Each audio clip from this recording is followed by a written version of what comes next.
Isa sa pinakamatipid at perfect na panghanap buhay at pang daily drive itong Honda Beat 110 dahil meron itong relaxed riding position na mura na pero quality na motorsiklo. Ngayon pag-uusapan natin ang Honda Beat version 3 2018 na kung saan matagal na nga itong inilabas sa ibang bansa kagaya ng Indonesia, pero dito sa atin sa Pilipinas ay hindi pa nga ito available. Pero soon magiging available rin ito dito sa ating bansa. Marami rin ang binago ni Honda dito sa kanilang Honda Beat version 3 kumpara sa Honda Beat version 2. Now, pag-uusapan natin ang kanyang engine. Pero bago ang lahat, kung bago ka pa lang sa ating YouTube channel, ay huwag kalimutang mag-subscribe at mag-click sa notification bell para maging updated kayo sa mga susunod na video na i-upload natin patungkol sa mga motorsiklo.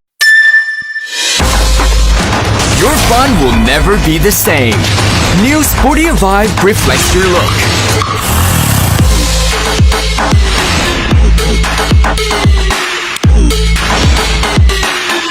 Enjoy more energetic digital life and be excited with the flow of a new beat.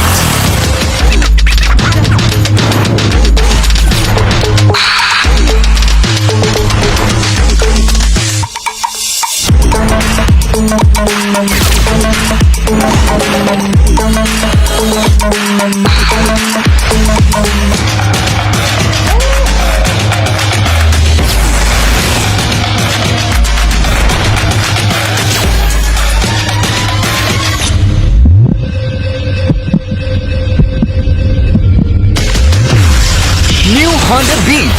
Energize your fun. Itong Honda Beat version 3 ay mayroon po itong engine displacement na 110 cubic centimeter na mayroong 4-stroke, 2-valve, single cylinder, single overhead cam at naka-ESP engine kung saan may kakayahan itong maglabas ng maximum power of 6.6 kilowatts at 7,500 RPM at sa maximum torque naman ay may kakayahan itong maglabas ng 9.3 Newton meter at 5,500 RPM. Compared sa naunang version nito sa Honda Beat version 2 ay meron lamang po itong maximum power na 6.2 kilowatts at 8,500 RPM samantalang sa kanyang maximum torque naman ay meron po siyang 8.6 Newton meter at 6,000 RPM. So makikita natin na mas pinalakas talaga ni Honda ang kanilang version 3 kumpara sa kanilang version 2. Sa bore stroke naman meron po itong 47mm by 63.1mm compared sa version 2 na meron lamang 50mm by 55mm.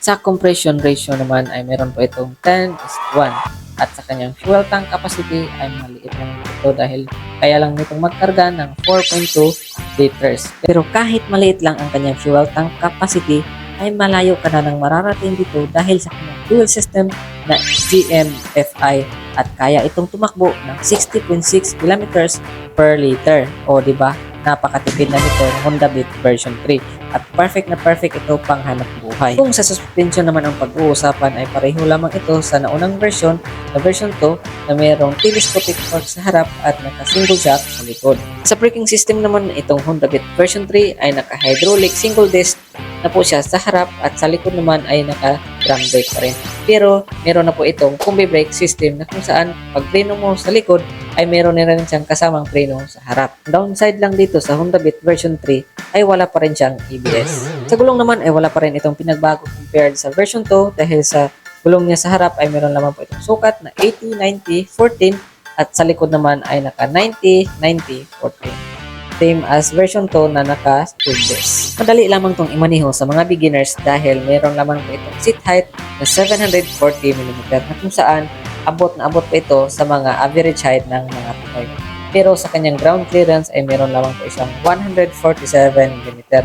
Medyo mababa na nga po ang kanyang ground clearance. So ingat lang po tayo sa mga hams dahil alam naman natin na dito sa Pilipinas ay napakarami talaga ang mga hams. So, dapat mag-ingat talaga tayo dito dahil sasayad po ito kapag hindi natin iniingatan. Mas magaan na nga po itong Honda Beat version 3 kumpara sa version 2 dahil itong Honda Beat version 3 ay meron po itong timbang na 89 kg kumpara sa version 2 na merong 93 kg.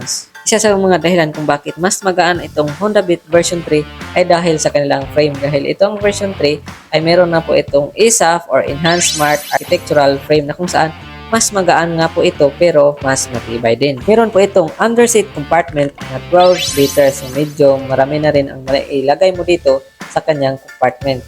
At ang kagandahan dito sa Honda Beat version 3 ay meron na nga po itong charging port na kung saan kung babiyahe ka ng malayuan ay hindi ka na mangangamba kung malulubat ang cellphone mo dahil pwede ka na nga dito na mag-charge. So, di ba, napaka-convenient talaga itong gamitin na Honda Beat version 3. Meron din itong side stand switch na kung saan kapag nakababa yung side stand mo ay kusa siyang mamamatay ang motor. Sa kanyang instrument panel ay same rin sa version 2 na meron pa rin itong analog at digital. At may lever lock na nga po itong Honda Beat version 3 at equipped na din ito ng idling stop system na kung saan kapag nakahinto ka 5 to 10 seconds ay kusang mamamatay ang motor mo. Maganda itong features dahil mas nakakatulong itong makatipid tayo sa ating gasolina, especially na nga sa mga traffic at sa mga traffic lights. At kapag kailangan mo nang paandarin ang motor mo, ay hindi mo na kailangan gumamit ng push start dahil kusa siyang aandar kapag pinipiga mo na ang kanyang accelerator. Speaking of starting system, itong Honda Beat version 3